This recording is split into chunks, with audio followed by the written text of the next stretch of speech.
un percorso di autoconsapevolezza dedicato alle donne del territorio e non solo. A fondarlo una vicentina, Lisa Villatore, e questo progetto si chiama La Vie en Rose libera di essere donna.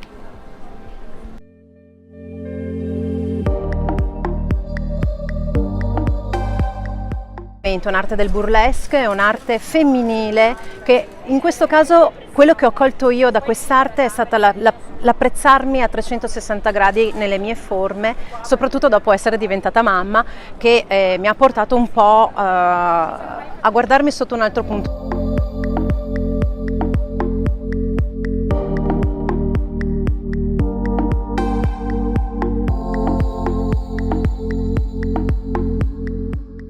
L'arte del burlesque e l'arte del teatro, e sono state fuse semplicemente insieme.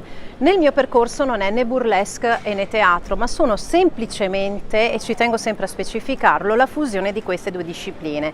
Niente all'interno del mio percorso è a fini di spettacolo, se non uno spettacolo che avviene dentro di voi, sostanzialmente. Questo percorso è un'armonizzazione, una conoscenza sulla propria consapevolezza del proprio sé, del proprio essere femminile, è imparare ad accettarsi a 360 gradi.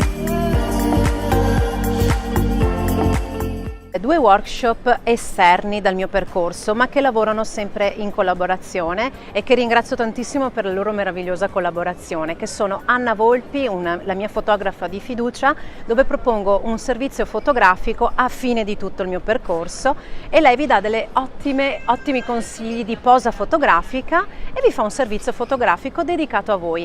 Effettivamente, finito il mio percorso, fare questo servizio fotografico, vi rimarranno delle foto che chiaramente la mia fotografa vi darà, per poterle poi stampare. Volete tenervele per voi, volete anche quasi fare un calendario al vostro marito, compagno, ma chi lo sa, per vedervi diverse e non dimenticarvi mai più in realtà quanto belle siete voi donne.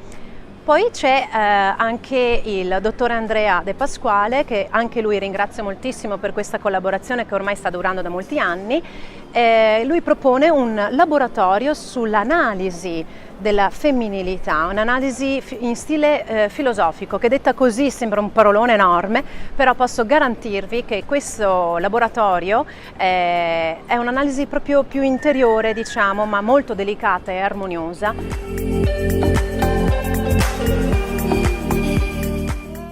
Forse a volte anche, oltre a essere critiche di noi stesse, ci sono anche dei modelli che ci vengono un po' imposti e quindi ci sentiamo un po' insicure, porta un po' a un'insicurezza. In realtà la Vie en Rose libera di essere donna porta a realmente mettersi a posto e essere un po' più sicure di noi stesse.